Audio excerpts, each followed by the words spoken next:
Hey folks, welcome back. This is Joel, and in this video we'll talk about static routes. Now static routes can be extremely simple, but at the same time it can get quite messy if you don't really understand what's really happening under the hood, right? So in this video we have a very simple topology, and we have like about 5 experiments which we are going to perform, right, to understand the various options which are available with static routes. How does a router really kind of handle static routes, right, with each of these options, right? So that's the whole idea. Could be really useful for folks who are just starting out into networking, or also for people who are just refreshing their knowledge, because these are some of very common topics which are asked in your networking interviews, and right.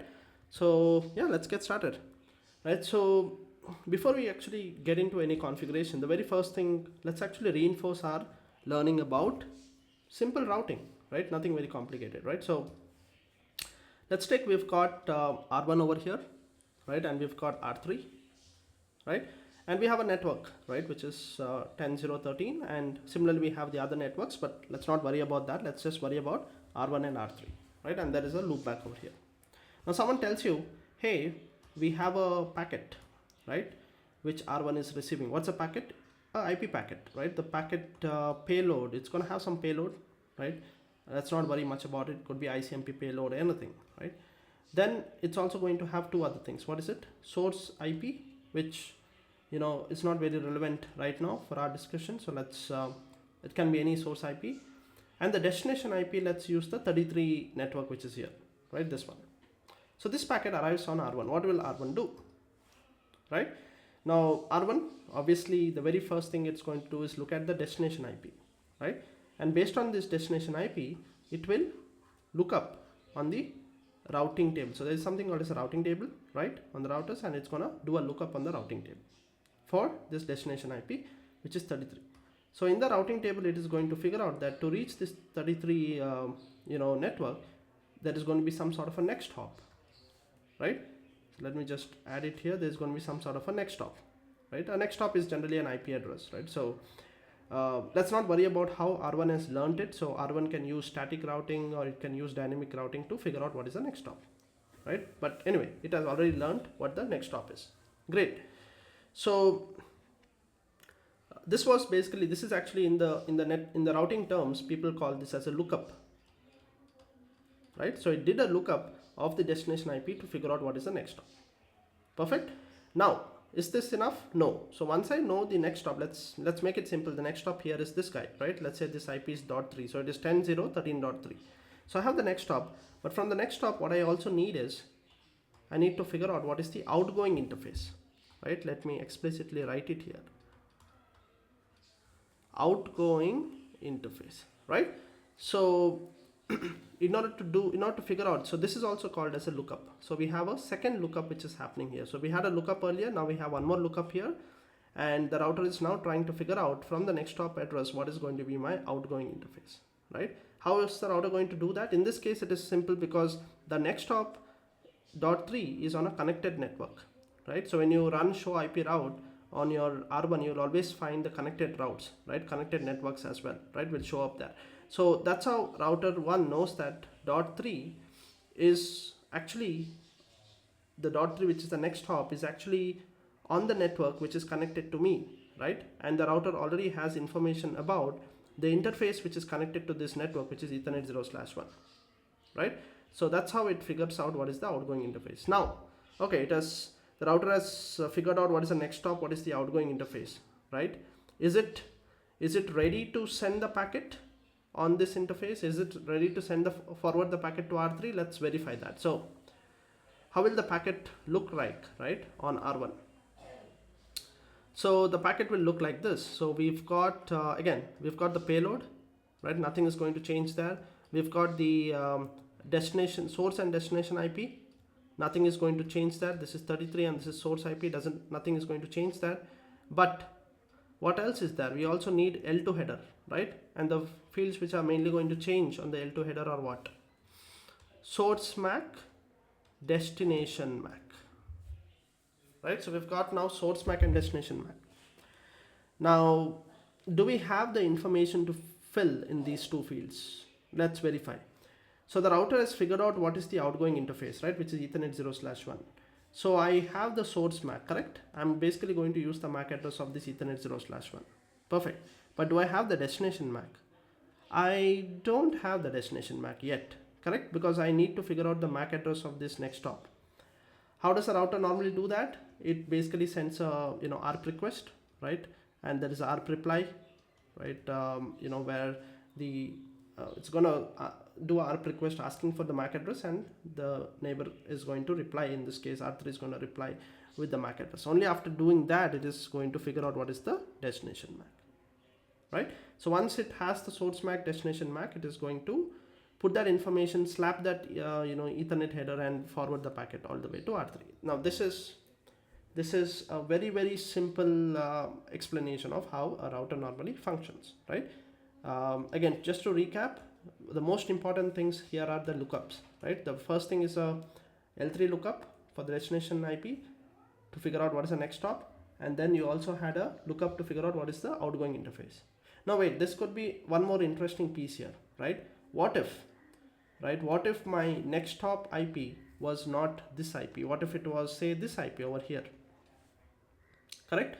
If that was the case, and you see this IP is not directly connected on R1, correct? So R1 has these two interfaces, and this IP is not directly connected. In that case, what would happen? In that case, again, something simple, right?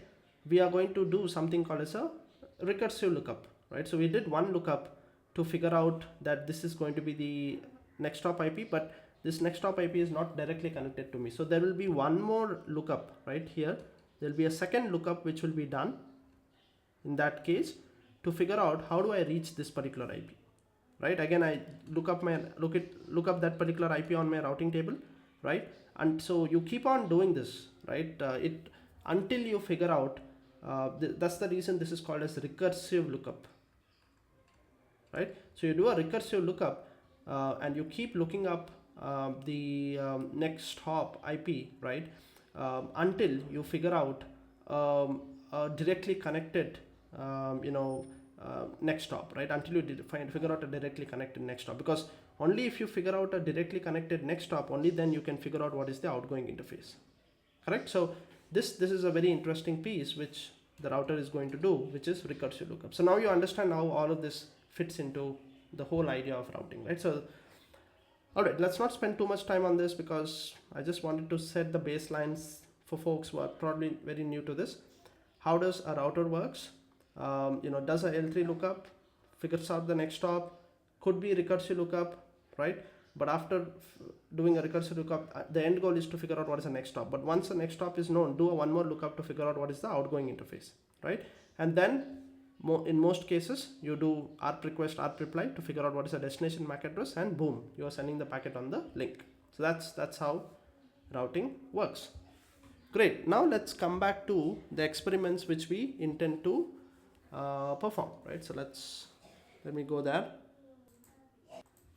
All right, so what do we have, right? So like I said, this is the simplest topology, right, which we have R1, R2, R3, and predominantly we'll be working on R1, right? So our first experiment, let's go back to our notes here. What's going to be our first experiment? Our first experiment is we're going to put a static route, right, on R1 to this loopback address of R3, but we are going to use the outgoing interface, right? And we'll see what really happens. Let me get on to the device, right? So we've got the terminal of R1 here, and what I'm going to do is I'm going to put the static route pointing to the not to the next hop IP, but rather we are going to use the outgoing interface Ethernet 0/1, right? Now just to go back to what we were discussing earlier, remember how the router used the whole concept of, the very first thing the router normally did, R1 did, was it looked at the destination IP, which is 33 network. It looked up the routing table, and in the routing table, its objective was to figure out what is the next hop, correct? But right now, if you look, because of this configuration where I'm using the outgoing interface as the next hop, what really happens? Do show IP route. Let's look at that, and you see here, you don't have a next hop, right? So right now it doesn't have a next hop. because we are using a outgoing interface, right? So the router doesn't really have any way to figure out what's the next hop. And also remember that we are using Ethernet, right? Ethernet is a broadcast domain, right? If it was a point-to-point network, then it is fine, because I would know that there is only going to be one next hop, right? There's always going to be one particular IP which is going to be my next hop. So it's a different, point-to-point networks work differently. But we are talking about Ethernet. Ethernet is a broadcast medium, broadcast domain, and as a result, there is no way for R1 to figure out what is going to be my next hop if you're using interface as the outgoing interface when you're configuring static routes, right? Now, does that mean, because of this configuration, does it mean that my ping will not work? Let's verify. So if I go down to my R1, if I do a ping to that destination IP, you see, and there you go, ping worked, right? Ping is working. How did the ping work here then? That should be the question, because if I don't know what is my next hop, how is the ping really working, right? For that, I think I have a packet capture which I'm doing here. So we could probably have a look at that, right? So I'm also doing a packet capture on that interface, Ethernet 0/1. And you see here, the moment I did a ping, you see the router did a ARP request for the destination IP. That's interesting, right? Earlier when we spoke about how the router really works, we never talked about R1 doing a ARP request for the destination IP directly. We always talked about R1 first figuring out what the next hop is, then figuring out what is the outgoing interface, and then figuring out, right, what is going to be doing an ARP request for what? For the next hop in this case, right? Because it had to do a ARP request for the next hop because it had to figure out what is the destination MAC address. But we never talked about R1 directly doing ARP request for this destination IP, which is 33.33, right? So that is a deviation from the normal routing behavior which you see in this scenario, because of the main reason that we have not provided a next hop as the IP address. So the router R1 thinks that this particular destination IP 33, because if you look at the routing, right, show run pipe include route, because of this configuration, the router thinks that this destination IP 33.33 is directly connected to Ethernet 0/1, right? Because it thinks that way, you can clearly see in our packet capture that it is doing a ARP request to 33, right? And surprisingly, our R3 is responding as well, right? So R3 is responding with its MAC address, and this is the concept of proxy ARP, right? So it's again a slightly advanced concept of which is relating to ARP. I will not get too much into it, but the whole idea is when R1 is trying to do an ARP for something like a 33 network which is behind R3, what R3 does is R3 will present its MAC address to R1 telling that, hey, you know what, I know that 33 is behind me, so I will send you my MAC address, right? You can send the packet to me and I will deliver it to the 33 network. So that's the whole concept of proxy ARP, right? Proxy ARP is slightly different from how the normal ARP works, right? Because in a normal situation, R1 wouldn't have ARPed for 33 network, right? So that proxy ARP is a very interesting topic in its own. Maybe we'll talk about it again some other time. But in this case, the ping is working because of the concept of proxy ARP. What is the disadvantage of this? The disadvantage of this scenario is if I do show IP ARP, you can see that you will not now start seeing the ARP table increasing, right? So you can see this 33 IP showing up in its ARP table, which means that if I try to ping anything in this network, right? Say let me try to ping 33.1, right? Now this IP doesn't really exist in my network, but I'm still trying to ping it. But for every single IP in this 33 network, the router will try to do an ARP request, right? So you understand the disadvantage of this, right? If I do show IP ARP, you can see the ARP table is increasing, the ARP cache is going to increase, right?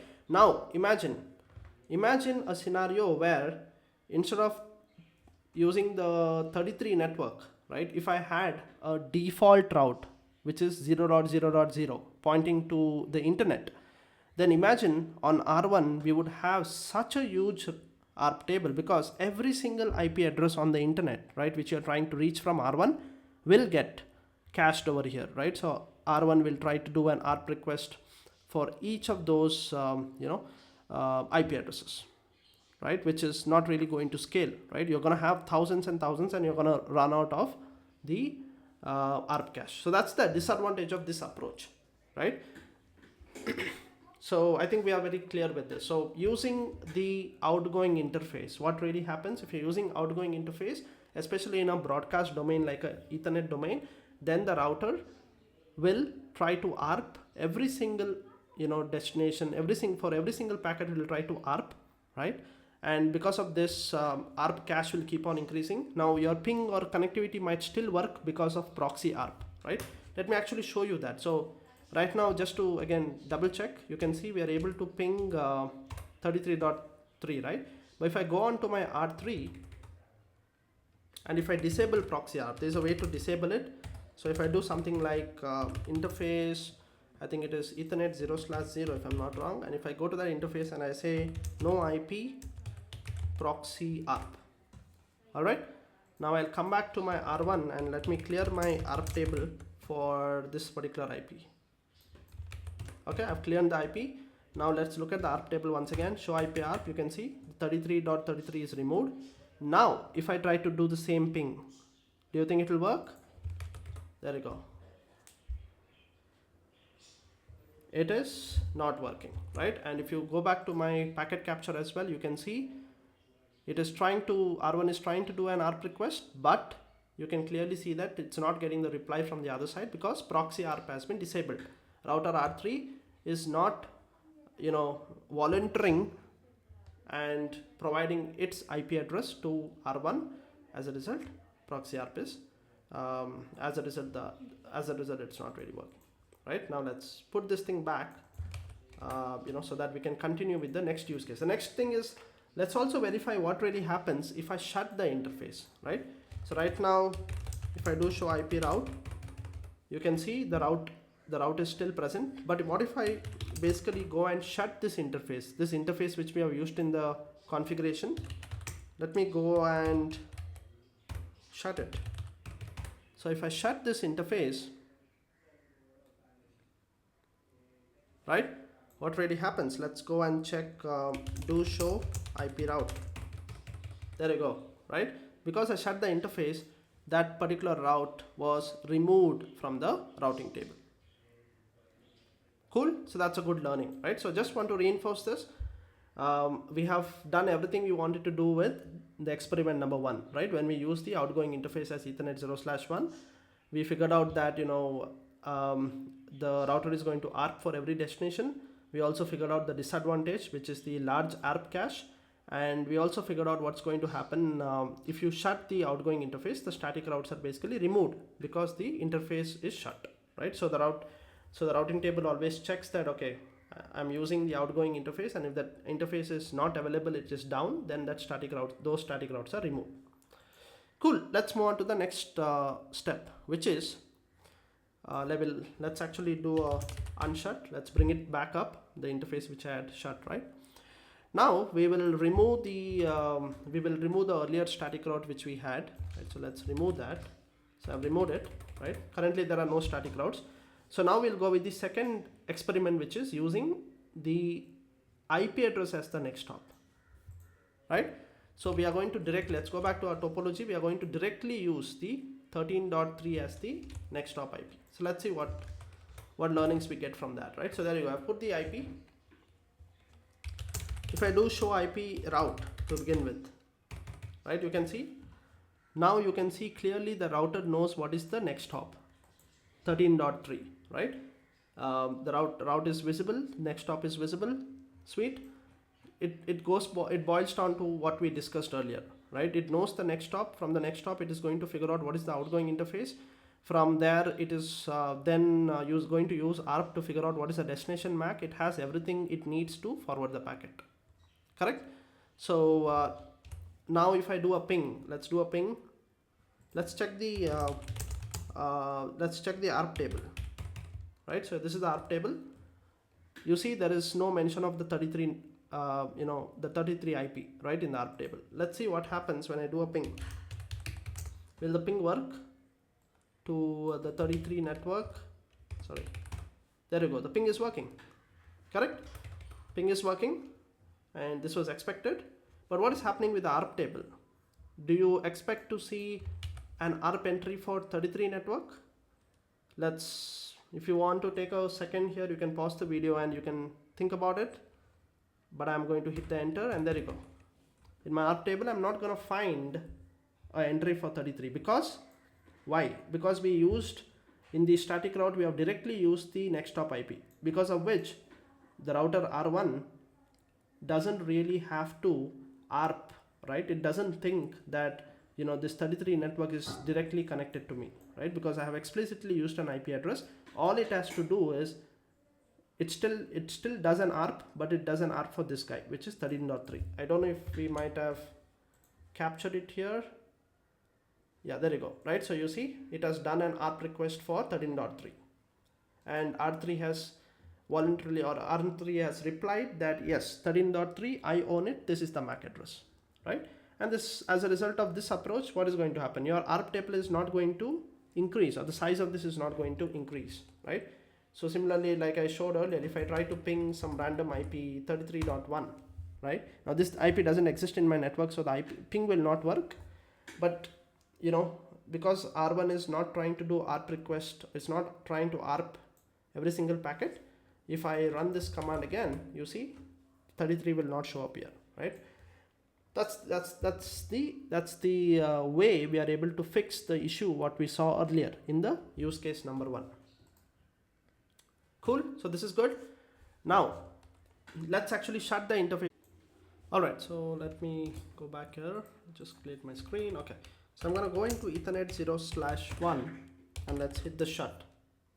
So what's going to happen now, or take a second over here to kind of think for yourself what might happen, right? So I'm going to shut the interface,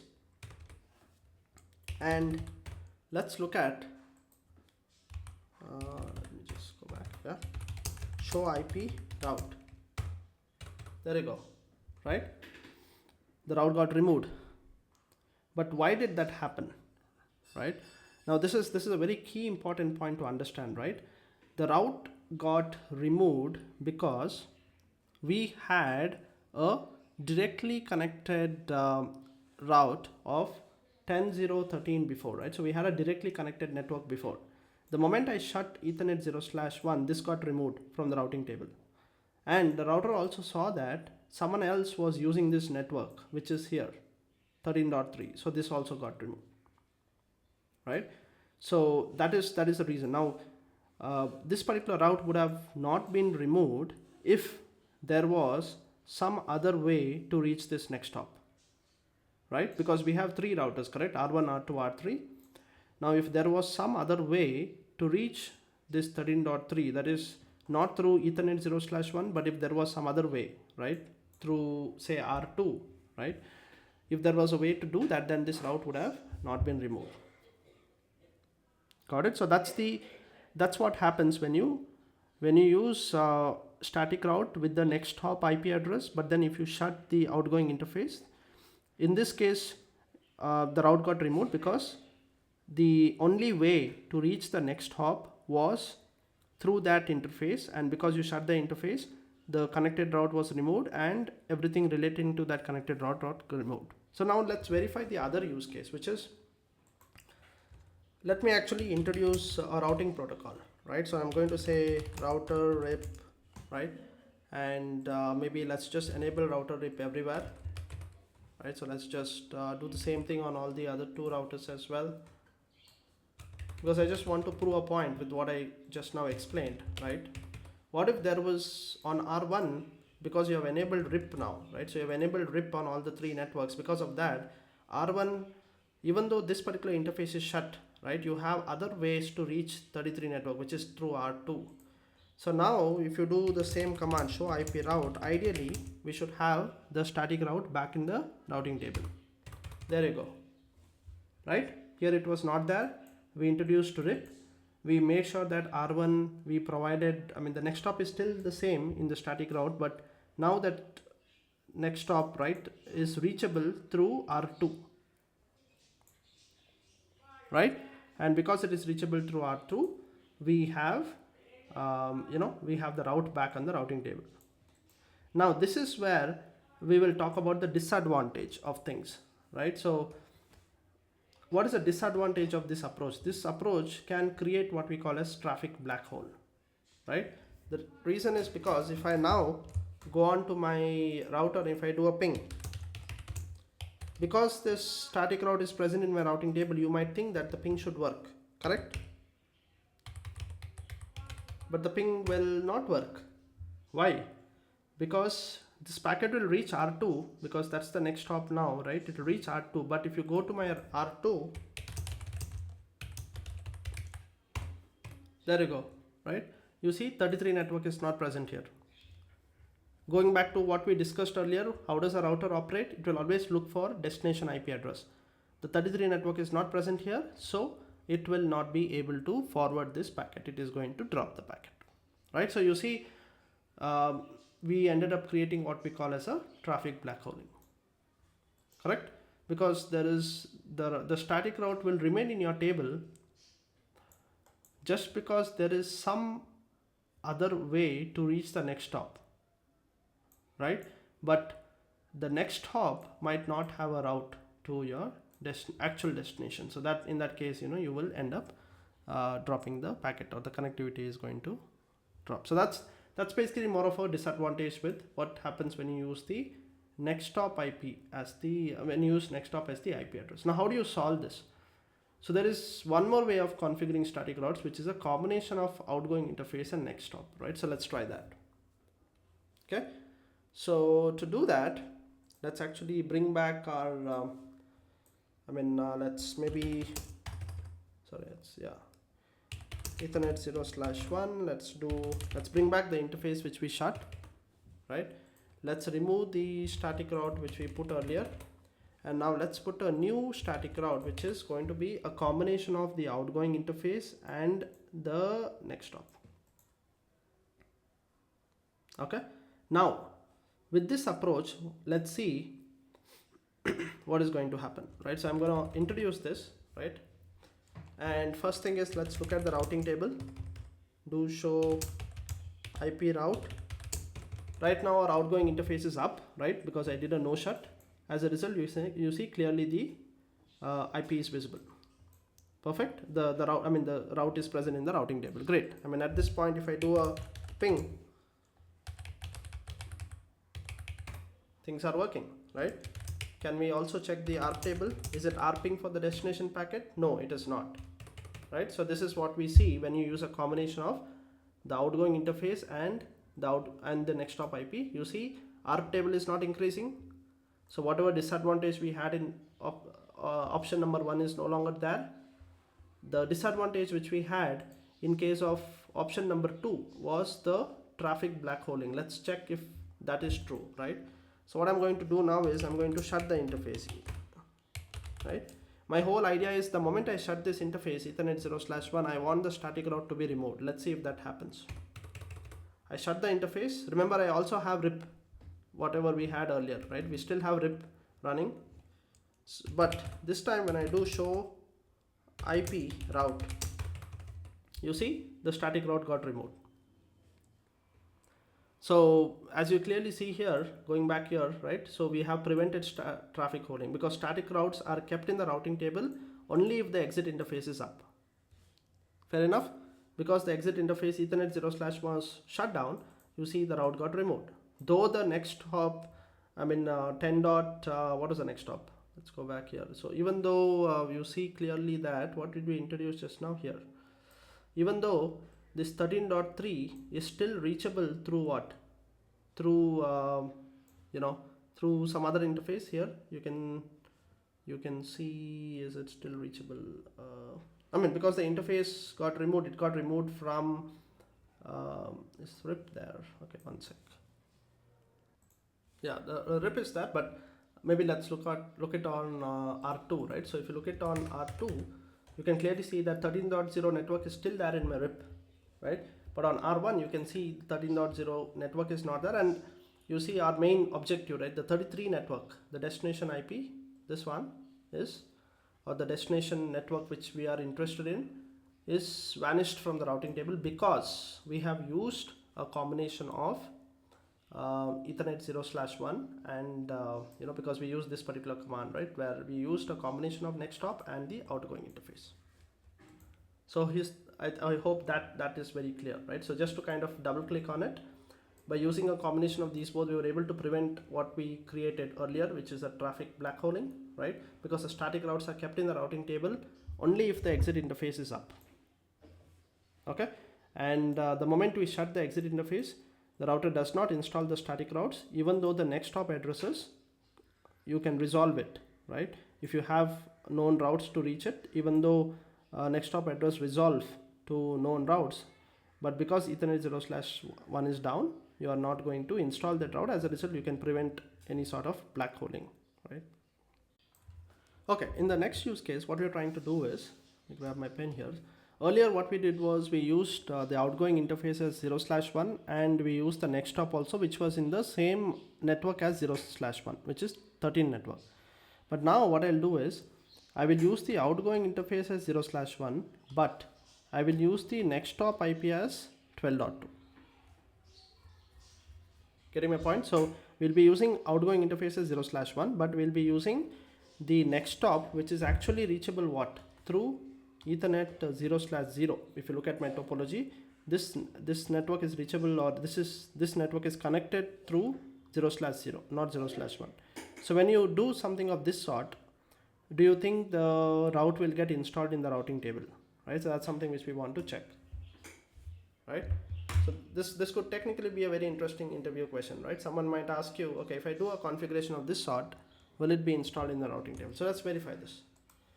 So before that, let's probably do a no shut of the interface which we did earlier. So I'm going to do a no shut. Let's remove the older static route, and I'm going to introduce the new static route. Okay, and if I do show IP route, there you go, it gets installed, right? So the outgoing interface is 0/1, but the actual next hop is 12.2, right? And you see this static route also gets installed on the box. Okay, so that's something that's an interesting observation as well. Okay, now the last one is probably again something more of an extension of this. Here what I'm going to do is just again, I want to reinforce this learning, right? Whatever I've been explaining earlier as well. Having reachability to the next hop address does not actually have anything to do with the static routes being installed or not, right? When you're using exit interface and IP address. And that's what I want to prove here. What I'll be using is a random address 5.5, which is not there in my network, right? Unlike the IPs which I've used earlier. I'm going to use 5.5, which is not there in my network, and I want to show you that the static route will still get installed on your box, right, on your device, right? That's something, that's something which you should always keep in mind. Something which is very dangerous as well when you talk about static routes, right? Because you might have a human error and you might end up punching in a wrong IP address, right, for a next hop. But just because just because you have entered the wrong IP address, the router doesn't have any intelligence. It is still going to install it, and all your traffic might get black holed, or all your traffic flows will fail, right? So have to be very careful about this one, right? So let me just grab this and show it to you. So let me remove what I did earlier, right? So if I go back here, right, I'm going to remove what I did earlier. I'm just going to put this 5.5, right?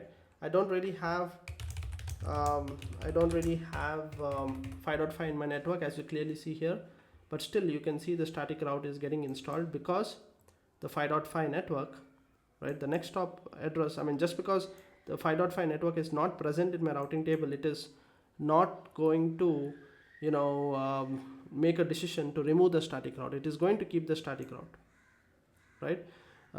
So just wanted to kind of nail this point very importantly, that the static routes doesn't look at the next stop and make the decision. It doesn't have the intelligence. You have to be very careful when you put the next stop address.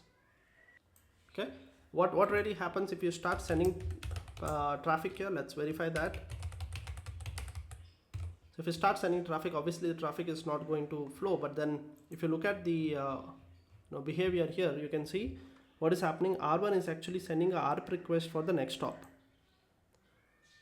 right? Because as you clearly see, we have used a combination of Ethernet 0/1 and the next stop. So here, this is what we have used, right? So it will now send ARP request on this interface. It will think that, router will think that this 5.5.5 is reachable via Ethernet 0/1. And as a result of that, it will try sending ARP request on 5.5. If the ARP request succeeds, right, then obviously the ping will work. But in our case, we obviously don't have 5.5. But this could be a very good, interesting use case or segue.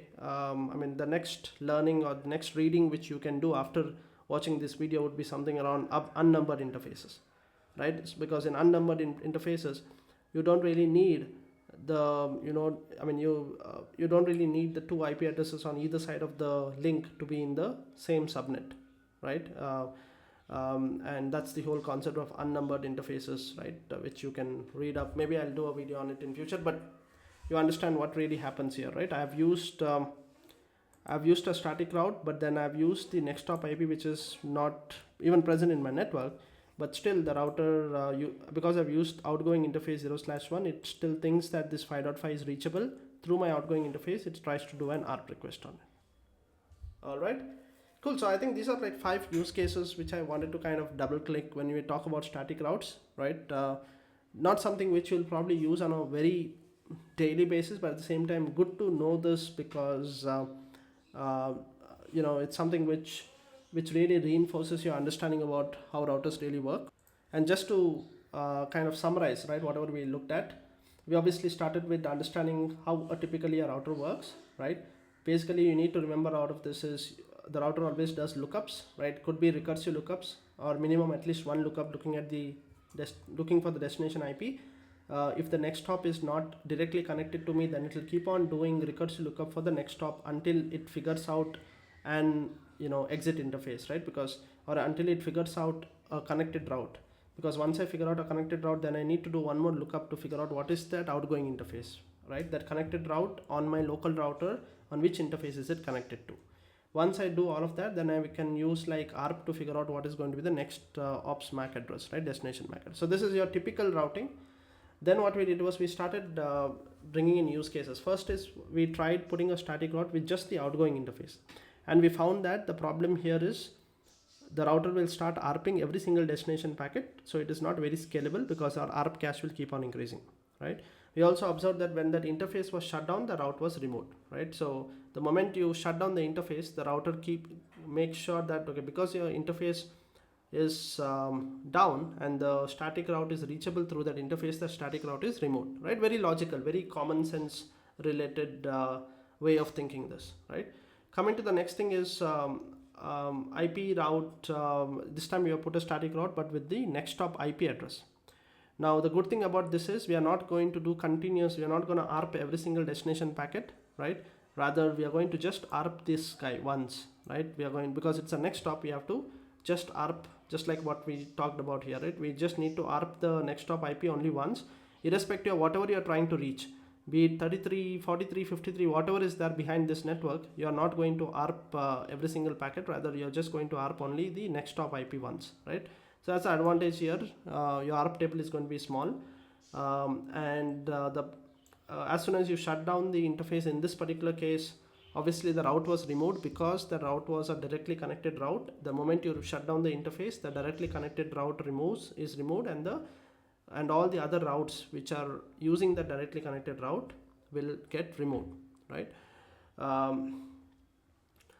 The disadvantage here is that we created a scenario where we can create what we call as blackholing, traffic blackholing, right? Because the static route will remain in your network if there is any way for it to reach the next hop, right?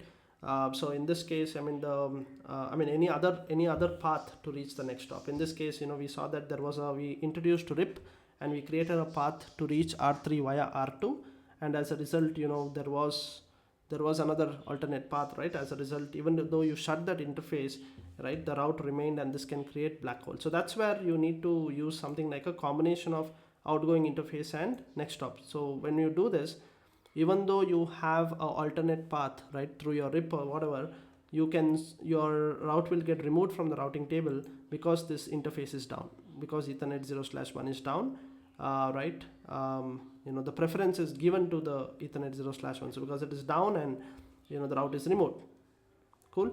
Then we also looked at what really happens when you use the outgoing interface and when you also use a next hop IP, but these both are in two different networks, right? So this was an interesting use case. We saw that the traffic or the route is installed in the routing table. Even though you have done a sort of misconfiguration here, still this route gets installed in the routing table. So you have to be always very careful about what you're going to punch in, right? So human error, try to avoid it. But then because this gets accepted, the box doesn't have any intelligence, router doesn't have any intelligence, it will by doing this, what it will do is it will install the route in the routing table, and any traffic that is matching this particular mask here, it will use Ethernet 0/1 as the outgoing interface, and it will try to ARP this 12.2 out of the Ethernet 0/1, right? Obviously that ARP will not succeed, assuming proxy ARP and all is disabled, right? So this ARP will not succeed and your traffic will not flow. Last thing is, just want to kind of reinforce this very important piece. For static routes, just having reachability to next hop, right, will especially when you're using a combination of outgoing interface and next hop, right, just having reachability to next hop will mean nothing, right? That means in this case what I used 5.5, which was a completely non-existing IP in my network, and I put this static route, and yet that static route was accepted by the routing table. In this particular case, what really happened was the router started thinking that this 5.5 is reachable through this outgoing interface, and it will start doing an ARP to it, right? So that's another interesting thing. So static routes are great. I mean, great to do some quick laps, and or even in production, right? Sometimes we use static routes to keep things very simple, but then you have to be very careful about how static routes behave differently when using just outgoing interface or just the next hop IP or a combination of next hop and IP, and all these couple of use cases which we talked about, right? I think understanding this is really important before you start using them in a production network. Hope that was useful, and do come back for more videos. Thanks. Bye.